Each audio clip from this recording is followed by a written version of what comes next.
Morning, good evening, good afternoon. हाँ जी sir, क्या हाल चाल है यार?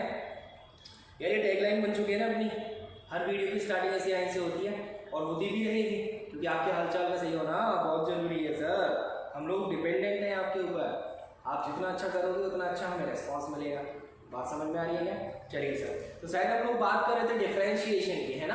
डिफरेंशिएशन टॉपिक स्टार्ट किया था हमने अवकलन, है ना, और उसमें कुछ चीज़ें हम लोगों ने पढ़ी, ठीक है। जहाँ पे हमने एंड किया था सर, वहीं से हम स्टार्ट करेंगे आज। लास्ट वीडियो में हमने 4 फॉर्मूले पढ़ लिए थे, 4 फॉर्मूले कॉमन फॉर्मूले पढ़ लिए थे, उसके कुछ क्वेश्चंस कर लिए हैं, है ना। आज हम कुछ और फॉर्मूले पढ़ेंगे, कुछ और चीज़ें समझने की कोशिश करेंगे सर। क्लियर हो रही है बात? चलिए सर, स्टार्ट कर रहे हैं टॉपिक। ध्यान नोट करना चाहिए और काम मेरी आवाज़ पर होनी चाहिए। पेन कॉपी निकाल करके एकदम रिलैक्स होकर के बैठो सर। कल सर हमने 4 फॉर्मूले पढ़ लिए थे, आज मैं 5th फॉर्मूले की बात कर रहा हूँ। मान लो y इक्वल्स टू कोई कांस्टेंट हो और कोई फंक्शन हो, f ऑफ x की जगह कुछ भी हो सकता है। अभी तक जो हमने पढ़े वहां पर केवल कोई फंक्शन था, x² प्लस x की पावर -2, ऐसे कुछ क्वेश्चंस पढ़े हमने, है ना, कि x² हो, sin x हो, cos x है, ये तो हो गए फंक्शन। लेकिन अब उसके साथ में मल्टीप्लाई में कोई कांस्टेंट और हो, तो हम क्या करेंगे? तो बच्चा ध्यान रखना, कांस्टेंट का कुछ नहीं होता, कांस्टेंट का कुछ नहीं हो सकता, क्योंकि वो वैल्यू अपनी फिक्स कर चुका है। क्लियर? तो आप डिफरेंशिएशन पढ़ रहे हो, आने वाले कुछ दिनों में जब इंटीग्रेशन की बात होगी तब भी ये बात दिमाग में सेट रखना कि कांस्टेंट के साथ कुछ नहीं किया जाता, कांस्टेंट को हमेशा बाहर निकाल लिया जाता है, ठीक है। तो कांस्टेंट को बाहर ले लो, जो बच जाएगा, जो फंक्शन होगा x का, उसका हम डिफरेंशिएशन कर देंगे। बात क्लियर हो गई क्या? है ना। तो k बाहर आ जाएगा और इंटीग्रेशन डिफरेंशिएशन किसका होगा? f ऑफ x का। क्लियर हो गई बात बच्चों? ठीक है, चलिए ये आपका 5th फॉर्मूला क्लियर है ना। इसके कुछ एग्जांपल्स देखें, तो सर देखो, मान लो y इक्वल्स टू है 5x² माइनस 10x, ये आ गया, इसका डिफरेंशिएशन करना है, ठीक है। तो सर dy/dx जो होगा वो हमने अभी सीखा कि कांस्टेंट के साथ कुछ नहीं होता, तो कांस्टेंट को तो बाहर ले लो, 5 तो बाहर आ गया, अंदर क्या है x², तो इसका करो सर x² का पावर बाहर, पावर में 1 कम कर दो, ये हो गया x² का डिफरेंशिएशन, माइनस कांस्टेंट तो बाहर आ जाएगा, x का क्या हो जाएगा? 1 हो जाएगा, ठीक है। तो सर फाइनली dy/dx क्या बन गया? 10x माइनस 10, इसको मैं लिख सकता हूँ 10 इंटू x माइनस 1। बात समझ में आ रही है? समझ चुके होंगे कि इस फॉर्मूले की यूटिलिटी क्या है, कहाँ पे यूटिलाइज कर सकते हैं, है ना। क्लियर हो गई बात सर? पक्का ध्यान रखना है, कांस्टेंट के साथ कुछ नहीं होता, कांस्टेंट को हमेशा बाहर निकाल लिया जाता है। क्लियर हो गई सर बात? चलिए सर आगे चले। ओके, तो सर अच्छा ये नोट कर ले रहे हैं यार, नोट कर लिया था क्या? जहां पर फॉर्मूला दिख रहा हो वहां वीडियो को पॉज करके नोट कर लेना, ठीक है। चलिए अब हम आगे चलते हैं डिफरेंशिएशन की प्रोग्रेस में, और हमने कल बोला था कि आप ट्रिग्नोमेट्रिक फंक्शंस के कुछ इंटर रिलेशन, कुछ इंटर फॉर्मूले पढ़ करके आएंगे, आप लोगों ने आई होप के पढ़ लिए होंगे, है ना। तो नेक्स्ट टॉपिक है हमारा sir differentiation of, next topic है हमारा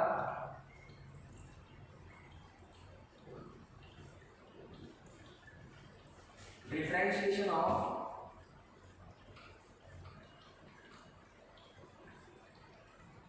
ट्रिगोनोमेट्रिक फंक्शंस।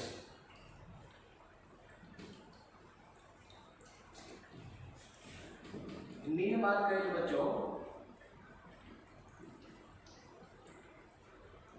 त्रिकोणमितीय फलनों के अवकलन,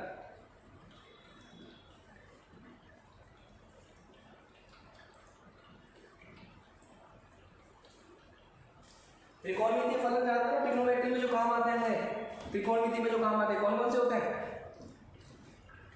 sin x, cos, tan, sec, cosec, cot, ये होते हैं ना, 6 फंक्शंस होते हैं ना। तो सर अगर डिफरेंशिएशन आपको अच्छे से याद रखने पड़ेंगे सर, इसमें मैं और आप कुछ नहीं कर सकते, वो चीजें आपको याद रखनी ही पड़ेंगी, ठीक है। क्या बोल रहा हूँ सर मैं? फॉर एग्जाम्पल मान लो मेरे पास में साइन ऑफ, मान लो यहाँ पर मैं y ले रहा हूँ इधर, अगर y है तो उसका dy/dx क्या होगा? यहाँ पर dy/dx फंक्शंस क्या होते हैं सर? एक तो होता है हमारे पास sin x, एक होता है हमारे पास cos x, एक होता है सर tan x, एक होता है cot x, एक होता है sec x, होता है cosec x। यही 6 फंक्शंस होते हैं ट्रिग्नोमेट्री के, पक्का? सर sin x का होता है cos x और cos का होता है sin x, लेकिन माइनस में। सिमिलरली tan का होता है sec स्क्वायर x और cot का होता है cosec स्क्वायर x, लेकिन माइनस में। sec का होता है sec x tan x और cosec x का होता है cosec x cot x, लेकिन माइनस। ठीक है, तो जो इंपॉर्टेंट चीज है सर जो याद रखनी है हमें, वो चीज क्या है? वो चीज है सर कि c वाले जो फंक्शंस हैं, cos x हो गया, cot x हो गया, cosec x हो गया, इनका डिफरेंशिएशन नेगेटिव होगा, इनका डिफरेंशिएशन नेगेटिव होगा। cos x हो गया, cot x हो गया और cosec x हो गया, इनका डिफरेंशिएशन नेगेटिव होता है। ये चीज हमें ध्यान रखनी है सर, जितने भी फंक्शन c से स्टार्ट हो रहे हैं उनका डिफरेंशिएशन नेगेटिव होगा। बात क्लियर होगी क्या? एक बार फिर से रिवाइज करें जल्दी जल्दी से। sin x का होता है cos x, cos x का होता है minus sin x, tan x का होता है sec square x, cot x का होता है माइनस cosec स्क्वायर x। ठीक है, sec x का होता है sec x tan x और cosec x का होता है minus cosec x cot x। Clear हो गई सर बात? चलिए जल्दी से जो भी चीजें बोर्ड पर लिखी हुई है सर उनको जल्दी से नोट करें, वीडियो को पॉज करके। चलिए सर नोट कर लिया, मिटाएं, ओके। नेक्स्ट टॉपिक है सर हमारा डिफरेंशिएशन ऑफ लॉगरिथमिक फंक्शंस। इसके लिए आप लोगों को लॉगरिथमिक फंक्शंस आने चाहिए। 10th क्लास में हमारे लॉग नहीं होता तो हम शायद लॉग के बारे में नहीं जानते। ठीक है, 11th क्लास में आपको मैथ्स में पढ़ाया जाता है लॉगरिथमिक फंक्शंस। ठीक है, नेक्स्ट टॉपिक है हमारा डिफरेंशिएशन ऑफ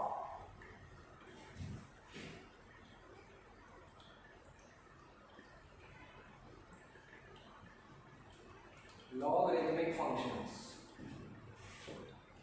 हिंदी में बोलते हैं बच्चों इसको लघुगणक, लघुगणक फलनों के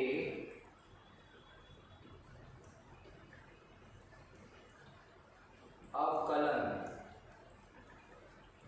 ठीक है, नेक्स्ट टॉपिक अपना लॉगरिथमिक फंक्शंस है और लॉगरिथमिक फंक्शंस में जो भी चीजें हम बोल रहे हैं सर अच्छे से ध्यान से समझना सर। अभी हम लॉग को समझेंगे कि लॉग क्या होता है। क्लियर? हाँ जी सर, तो लॉग फंक्शन की बात कर रहे थे हम लोग। लॉग फंक्शन जो होता है, ध्यान से सुनना है, उसके लिए आप एक चीज समझो। मैं आपके सामने लिखता हूं y इक्वल्स टू x की पावर n। ठीक है, ये किस पावर की बात कर रहा हूं, किस फंक्शन की बात कर रहा हूं सर? मैं बात कर रहा हूं पावर नाम की एक मशीन की। मैं बात कर रहा हूं पावर नाम की एक मशीन की जो मैथ में काम आती है ना। कोई भी मशीन जो होती है वो हमारे काम को आसान करती है ना, हमें डायरेक्ट आउटपुट देती है, जो भी हम उसको कमांड देते हैं उसके अनुसार चल के आउटपुट दे देती है ना। तो ये भी मैथमेटिकल टूल्स जो होते हैं वो एक तरह की मशीन होते हैं ना, जो कहीं ना कहीं किसी चीज से बाहर आने के लिए काम करते हैं। ठीक है, ध्यान से सुनना। पावर मशीन जो होती है ये क्या है सर? पहली बात तो पावर मशीन का काम होता है, पावर मशीन का काम होता है जैसे x लिखा है तो इसको x से ही मल्टीप्लाई करें। कब तक करें? n times. x की पावर n का मतलब यही है ना कि जो भी वैल्यू आप दे रहे हो उसको उसी से मल्टीप्लाई करो, कब तक? n times. ठीक है, अब यहाँ पर अगर आपको y की वैल्यू चाहिए, अगर आपको आउटपुट चाहिए तो आउटपुट के लिए आपको दो इनपुट देने पड़ेंगे। पहली बात तो क्या देनी पड़ेगी सर? x की वैल्यू बताओ क्या है, कि किस चीज को आपस में मल्टीप्लाई करना है। पहली बात तो ये। दूसरी बात ये कि सर आप ये बताओ कि कितनी बार करना है, n की वैल्यू क्या है ये बताओ और x की वैल्यू क्या है ये बताओ। ये दो वैल्यूज बतानी पड़ेगी। मान लो फॉर एग्जांपल मैं लिख देता हूँ 2 टू द पावर 3, तो अब इसका मतलब मुझे समझ में आ गया कि दो को आपस में 3 बार मल्टीप्लाई करना है। बात समझ में आ रही है? तो मुझे इसकी वैल्यू मिल जाएगी कितनी है? 8। क्लियर हो गई बात है ना? लेकिन सर यहाँ पर x की पावर n है और मुझे दोनों ही नहीं पता, n भी नहीं पता, x भी नहीं पता, तो y की फिक्स वैल्यू नहीं मिल सकती है ना। तो y की फिक्स वैल्यू के लिए मुझे क्या करना पड़ेगा सर? इन दोनों की वैल्यू चाहिए। मतलब पावर नाम की जो मशीन है वो दो इनपुट पे काम करती है। एक तो होता है मेरा मेन इनपुट, एक तो होता है मेन इनपुट सर, OP मतलब आउटपुट, IP मतलब इनपुट। ठीक है, एक तो होता है मेन इनपुट सर जिसकी वैल्यूज मैं चेंज करूंगा और मुझे आउटपुट की वैल्यूज मिल जाएंगी। ठीक है, एक होता है सर बेस इनपुट, ये हो गया हमारा बेस इनपुट। क्यों सर? इसके बेसिस पर कैलकुलेशंस करेगी पावर मशीन।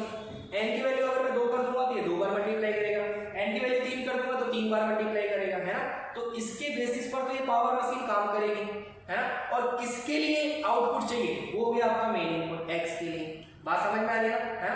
तो कोई भी जो मशीन होती है, जो भी मैथमेटिकल टूल्स है हमारे पास, अब मल्टीप्लिकेशन ही हो, मल्टीप्लिकेशन भी तो एक प्रकार का टूल है। मान लो 2 और 3 का मल्टीप्लिकेशन करना है तो सर आपस में मल्टीप्लाई करके आंसर क्या आएगा 6, है ना। तो सर सारी चीजें जो भी मैथमेटिकल फंक्शंस मेरे पास होते हैं वो एक तरह के टूल या मशीन की तरह काम करते हैं, है ना। इनपुट एक भी हो सकता है, इनपुट एक से ज्यादा भी हो सकते हैं। बात समझ में आ रही है ना। चलिए सर मिटाएं इसको। अब चीजें समझना सर कि लॉग भी ऐसी ही एक मशीन है, ऐसा ही एक मैथमेटिकल टूल है, ठीक है। लॉग जो होता है वो ऐसी ही एक मशीन है, ऐसा ही एक मैथमेटिकल टूल है, क्लियर।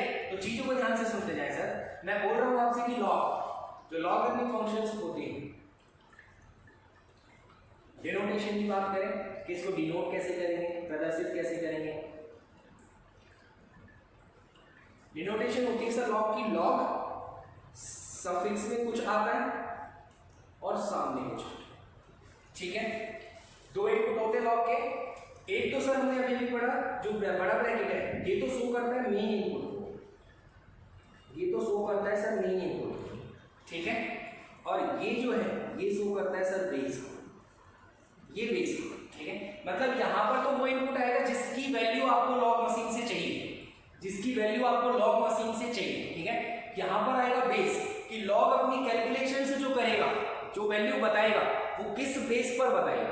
बात समझ में आ रही है ना। तो लॉग एक प्रकार की मशीन हो गया जो 2 इनपुट लेता है, एक बेस लेता है और एक मेन इनपुट, क्लियर। अब ये कैलकुलेशन करके जो वैल्यू देगा वो हो जाएगा इसका आउटपुट, क्लियर हो गई सर बात, ठीक है। बच्चों बेस के बेसिस पर हम लॉग को 2 कैटेगरीज में डिवाइड करते हैं। एक होता है आपका कॉमन लॉग और एक होता है आपका नेचुरल लॉग। बच्चों जो कॉमन लॉग होता है इसका बेस 10 है और ये जो नेचुरल लॉग होता है इसका बेस e, ठीक है। ध्यान रखना है जो कॉमन लॉग होता है उसका बेस 10 होता है, इसे जनरली लिखते हैं बच्चों नॉर्मल लॉग से। अगर मैं आपको कहीं पर भी लॉग लिख दूं केवल लॉग तो समझ जाना कि उसका बेस ऑटोमेटिकली 10 है, ठीक है। क्योंकि केवल लॉग लिखा होने का मतलब वो कॉमन लॉग है और उसका बेस कितना होगा 10 होगा। बात समझ में आ गई। अगर इसके अलावा कुछ और होगा, अगर इसके अलावा कुछ और होगा, मतलब मैं यहां से बात करूं कि फॉर एग्जांपल लॉग कैसे कैसे हो सकता है सर, लॉग ऐसे भी हो सकता है log 2 to the power base x, log 3 base x, log 5 base x। तो चीजें ऐसे हो सकती हैं, है ना। बेस कितना भी हो सकता है, लेकिन वो लिखा होगा। अगर बेस 10 के अलावा कुछ है तो वो वहां पर लिखा हुआ होगा सर 2, 3, 5 जो भी होगा, ठीक है। लेकिन अगर कुछ भी नहीं लिख रहा तो इसका मतलब क्या है कि उसका बेस कितना है 10, ठीक है। सिंपली मान लो आपसे बोल देता log x तो इसका बेस क्या होगा 10, ठीक है। तो log x का मतलब क्या हो गया सर कि log to the base of 10x। बात समझ गए ना पक्का। बच्चों नेचुरल लॉग जो होता है बेस e, जिसका बेस e होता है, इसको लिखा जाता है ln x। क्या लिखा जाता है सर, लॉग नहीं लिखते इसको, क्या लिखते हैं ln, नेचुरल लॉग, ठीक है ln, ठीक है। इसका मतलब क्या है सर, ये है तो लॉग ही, नेचुरल लॉग है तो लॉग ही, लेकिन कौन सा लॉग है जिसका बेस स्मॉल e है, जिसका बेस स्मॉल e है। तो मैं ln x को ऐसे भी लिख सकता हूं log to the base e x, log to the base e x। log को बोलने का तरीका क्या होता है sir, log to the base, base कितना है 10 है तो 10, e है तो e, ठीक है। log to the base 10x, log to the base e x। बात समझ में आ गई क्या, बोलो पक्की बात है। 2 तरीके के लॉग होते हैं, कॉमन लॉग होते हैं, नेचुरल लॉग होता है। कॉमन लॉग मतलब जिसका बेस 10 हो, अगर लॉग के साथ कुछ भी नहीं लिख रहा, बेस में कुछ भी नहीं है, इसका मतलब वो कॉमन लॉग है। एल जी लिखा है तो, ठीक है। कॉमन नेचुरल लॉग लिखा है, ln लिखा है तो ln x, ठीक है। ln मतलब नेचुरल लॉग, समझ जाना उसका बेस स्मॉल e है। क्लियर हो गई सर बात। चलिए जल्दी से वीडियो को पॉज करें और जो भी चीज बोर्ड पर है मैंने नोट करें सर, हरी अप मिटाएं।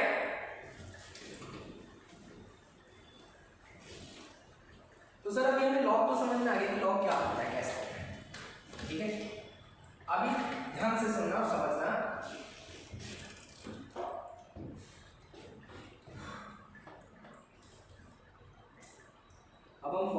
बात करते हैं बच्चों। मान लो y equals to ln x हो, ln x समझते हो ना क्या, log e x है ना, कि log to the base e x, ये वाली बात, ठीक है। तो सर dy बाई dx होता है 1 अपॉन में x, dy बाई dx क्या होगा 1 अपॉन में x, मतलब ln x का डिफरेंशिएशन क्या होता है 1 अपॉन में x, ln x का डिफरेंशिएशन क्या होता है 1 अपॉन में x, याद रखना, ठीक है बच्चों। सेकंड फॉर्मूला, बेस में कुछ भी हो सकता है ना, e होगा तो क्या हो जाएगा 1 अपॉन x, बेस में e होगा तो क्या हो जाएगा 1 अपॉन x। लेकिन मान लो कुछ और हो, बेस में कुछ और हो, मैंने मान लिया a, ठीक है, तो सर इसका डिफरेंशिएशन जो होगा वो हो जाएगा dy by dx equals to log a to the base e, log a to the base e into 1 upon में x, मतलब साथ में एक चीज और आ गया log a to the base e, क्या चीज आ गई sir log a to the base e, बात समझ में आ रही है क्या, है ना। तो ध्यान रखना है कि अगर y के साथ में कुछ और भी हो तो क्या आ जाएगा log a to the base e, बात समझ में आ रहा है ना, पक्की बात है, बोलो क्लियर है, दोनों फॉर्मूले क्लियर हो गए ना। चलिए तो जल्दी से वीडियो को पॉज करके दोनों फॉर्मूले नोट कर लो सर।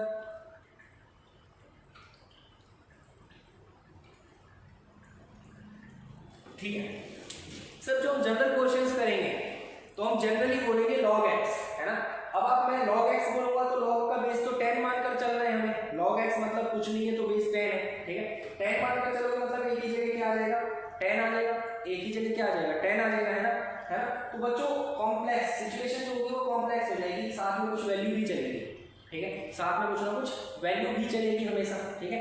लेकिन बच्चों ध्यान रखना कि जब अब डिफरेंशिएशन के टॉपिक में अगर मैं कहीं भी log x की बात करता हूँ तो आप उसको केवल 1 अपॉन x लिख करके चले, आप उसको ln x मान करके चले, आप उसका बेस e मान करके चले। एक्चुअल में क्या होता है वो मैं बता चुका हूँ। एक्चुअली क्या होता है कि सिंपल log का मतलब है बेस 10 है और ln का मतलब है बेस e, ये चीज दिमाग में जरूर रखनी है, ठीक है। लेकिन जब मैं क्वेश्चंस करूंगा इसके तो आप सिंपली मानकर चले कि log x का मतलब ln x है, ठीक है। फिर भी हम कोशिश करेंगे कि हम log को ln ही लिखें, जिससे कि क्लियरिफाई रही चीजें कि ln है, ln वो log है जिसका बेस e, क्लियर है सर। चलिए तो जल्दी से नोट करें, नोट करें लोग शायद मिटाएं, पक्का। चलिए यहां तक की सारी चीजें हमारी क्लियर है क्या सर, बोलो क्लियर है एकदम। चलिए सर अभी हम कुछ क्वेश्चंस कर लेते हैं इसके।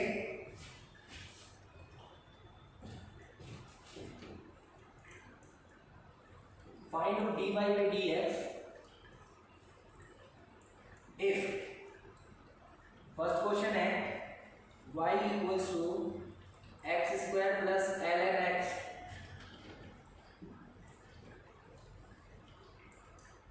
x x की power -2 plus 2 ln x y is equals to 4 sin x minus 3 ln x,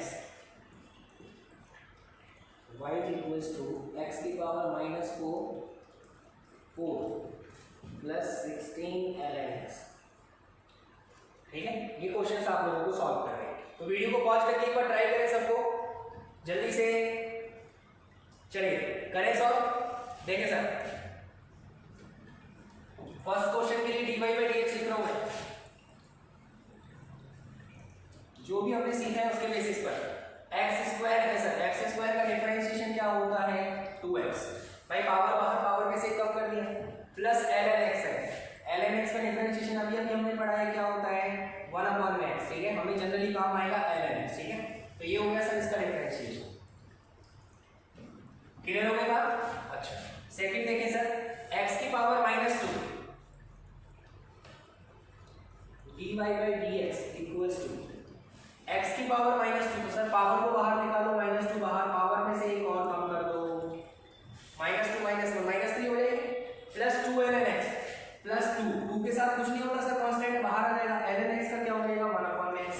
इसको और अच्छे से सॉल्व करके लिखें तो 2 कॉमन ले सकते हो आप, 2 कॉमन ले सकते हो, 2 यहाँ पे 2 यहाँ पे 2 बाहर ले लो, 1 अपॉन x प्लस में माइनस में 1 अपॉन x को पहले लिख दूं क्या 1 अपॉन में x minus 1/x³।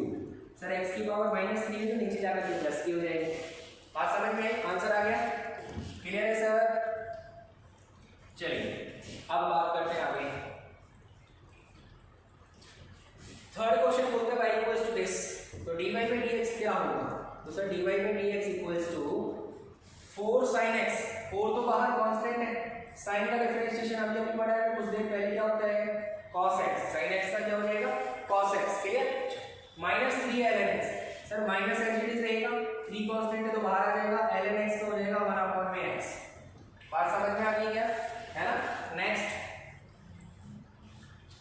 y equals to 4 into x की power -4 plus 16 ln x, y equals to 4 into x की पावर -4, तो सर dy by dx करना है, y को बाहर निकालो, y को बाहर नहीं सॉरी 4 को, 4 कांस्टेंट है बाहर आ जाएगा। देखें सर अंदर जाएंगे तो -4 बाहर पावर है, पावर बाहर आ जाती है तो -4 बाहर आ गया, x की पावर -4 माइनस में मतलब -5 हो गई है, प्लस 16 ln x का 1/x। और क्या लिख सकते हैं सर इसको, -4 into 4 -16 हो गया, ये प्लस में है, पहली बार तो आप 16 कॉमन ले लो, अंदर क्या बचेगा सर 1/x, प्लस वाले को पहले लिख दिया, माइनस ये क्या बचेगा x की पावर -5 है ना, नीचे जाएगा तो 1/x की पावर 5। क्लियर हो गई क्या बात, बोलो बोलो, सारे क्वेश्चन समझ में आए क्या? चलिए जल्दी से वीडियो को पॉज करेंगे और सारे सॉल्यूशंस नोट करेंगे सर, हरी अप। चलिए सर, तो आज की वीडियो में हम इतनी ही बात करेंगे, ठीक है। आज का टॉपिक हम यहीं पे एंड कर रहे हैं। आज हमने ट्रिग्नोमेट्रिक फंक्शंस के डिफरेंशिएशन पढ़े हैं और लॉगरिथमिक फंक्शंस के डिफरेंशिएशन पढ़े हैं, क्लियर हो गया ना बात।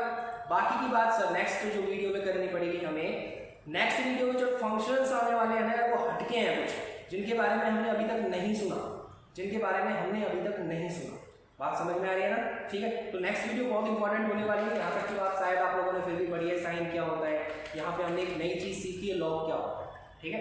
लॉग का एक नया पूरा लेक्चर प्रिपेयर करेंगे हम कब, डिफरेंशिएशन खत्म होने के बाद, ठीक है। तो जैसे डिफरेंशिएशन एंड होगा हम एक नया लेक्चर बनाएंगे लॉग फंक्शंस पे, लॉगरिथमिक फंक्शंस, क्लियर सर। चलिए सर आज की वीडियो यहीं पे एंड करते हैं, मिलते हैं नई वीडियो में नए टॉपिक और नए कॉन्फिडेंस नई एनर्जी के साथ। एनर्जी बनाए रखें, ठीक है बच्चों। चलिए थैंक यू वेरी मच।